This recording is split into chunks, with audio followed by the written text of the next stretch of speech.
90-cı illər çox qarmaqarışıq, tutqun, bədbin bir vaxt idi ölkəmiz üçün. O illərdə mən jurnalist idim. İlk müstəqil illərində həm təhlükəsizlik baxımından, həm iqtisadi baxımından Azərbaycanın vəziyyəti çox mürəkkəb idi. Belə bir vaxtda birdən-birə neft müqaviləsi haqqında söhbət başladı. 1994-cü ildə Ulu Öndər Heydər Əliyev neft layihələri başlamışdı, əsrin müqaviləsi imzalandı.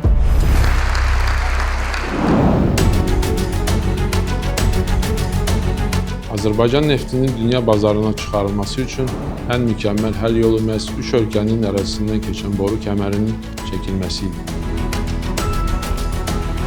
18 sentyabr 2002-ci ildə Səngəçal terminalında ilk boru hissəsinin torpağa bastırılaraq təntənəli şəkildə Bakı-Tbilisi-Ceyhan boru kəmərinin tikinti mərhələsinin başlandığını bildirən böyük bir tədbir, mərasim keçirildi.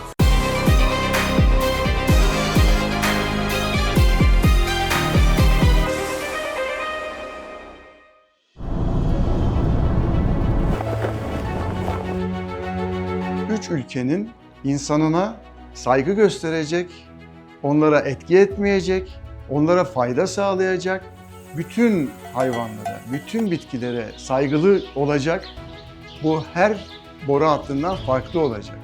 Bu 100 yılın boru hattı olacak. Biz böyle başladık bu işe. Möhtəşəm bir mühəndislik şücaəti olan bir layihənin bu 4 ilə yaxın tikinti müddətində 22 min insan bu boru kəmərin tikintisində iştirak elədi. Bütün millətlər var idi orada. 2 nömrəli nasos stansiyasına mənim ilk səfərimdə, hansı ki o zaman mən operator texnik kimi bura gəlmişdim. O zaman burada çoxlu tikinti layihələri gedirdi. Yəni bir çox podratçı şirkətlər cəlb olunmuşdu bu layihəyə və demək olar ki, sahənin hər yerində işlər gedirdi. Və bu mənim üçün çox maraqlı oldu. Daxili liderin qətiyyətli siyasəti və onun layiqli davamçısı cənab prezident İlham Əliyevin uğurlu fəaliyyəti nəticəsində Bakı-Tbilisi-Ceyhan kəmərinin reallaşması təmin olundu.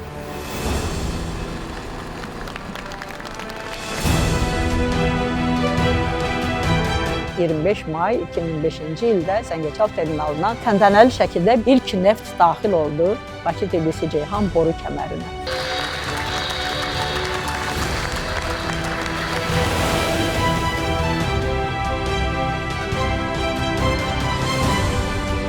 Bunu doldurmaq üçün 10 milyon barel neft lazım oldu. 2006-cı ilin ortaları çatdı artıq Ceyhana.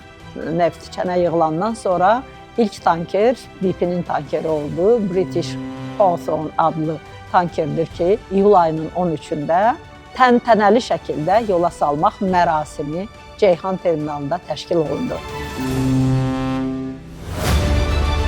Bakı-Tbilisi-Ceyhan biz deyə bilərik ki, ilk postsovet məkanında layihə idi ki, müstəqil dövlətlərdən birbaşa dünya bazarına neft tranzit olunmuşdu.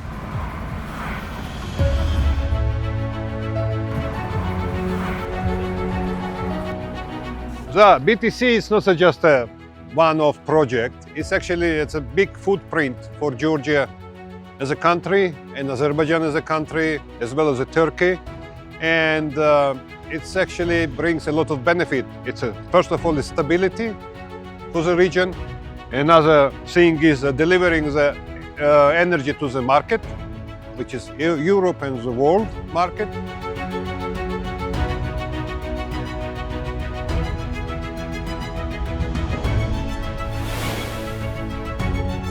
Səngəçaldan çıxan petrol en son noktası olan Ceyhan'da 7 tane 1 milyon varillik tanklara yükleniyor ve bunlar arkamda gördüğünüz 2 iskelede 2 tane gemiye aynı anda yüklenebiliyor.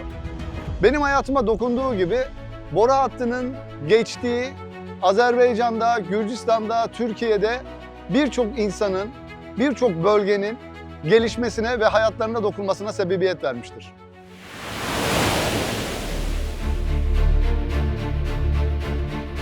Möhtəşəm 20 illik tam təhlükəsiz uğur hekayəsindən sonra elə bir nöqtəyə gəlib çatıb ki, artıq onu biz bu şəkildə Azərbaycanın bizim ən yaxın tərəfdaşımız, bizimlə birlikdə çiyin-çiyinə bu illər ərzində çalışmış şirkət olan Azərbaycan Dövlət Neft Şirkətinə, yəni SOCAR-a təhvil veririk.